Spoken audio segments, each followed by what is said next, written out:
Zephyr presents Pure Evil, written by Lynda La Plante and read by Nathaniel Priestley. Euston Station.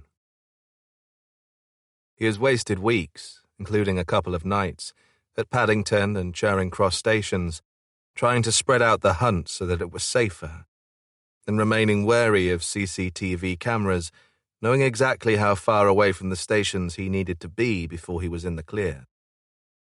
He knew it was imperative that he never created any suspicion, but it's been frustrating.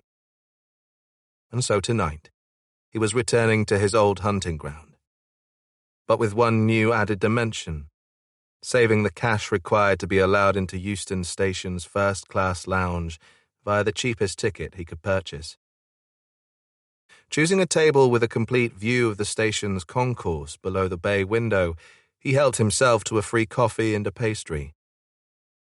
Wearing rimless glasses, a black hoodie with jeans and sneakers, and carrying a nondescript canvas haversack, to all intents and purposes he appeared to be a university graduate.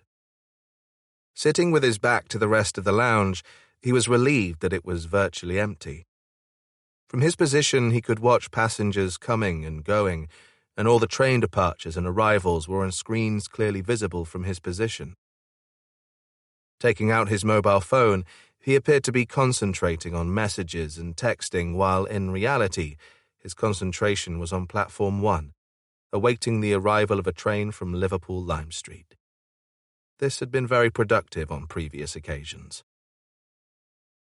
Finishing his coffee, he took an old takeaway coffee beaker from his haversack in readiness as the arriving passengers began to stream out onto the station's concourse. Surrounded by cafes and fast food stalls, newsagents and bookshops, his focus was directed on the passengers with their trolleys and wheelie suitcases. As groups of family and friends waited outside the platform's exit gate, he began to feel very agitated that after all his planning it looked as if he was out of luck. The last straggling passengers had walked out of the exit gate when his antenna kicked into action. She was very petite, with blonde hair worn in a thick, twisted knot. Wearing a short mini-skirt with rubber-soled ankle boots and a cheap Parker puffer jacket. Over her shoulder she had a large dirty white canvas bag with wide straps and what looked like a sleeping bag wrapped around with straps. He would have to learn quickly if she was meeting up with friends, intending to camp out somewhere with them. She seemed disorientated, standing by the exit gate as the grille was drawn closed.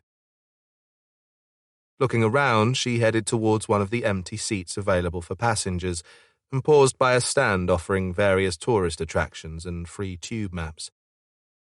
Picking one out, she turned to look over towards the sign for the exit down to the tube trains, then concentrated on reading the tube station map.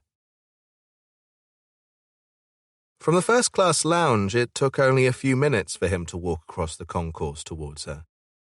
Prepared in advance was the takeaway coffee beaker, and as he made the last few steps towards her, he jolted forwards, virtually into her arms. To any casual onlooker, it would look like a friend hugging her. "I'm so sorry, goodness. Here, let me mop this mess up."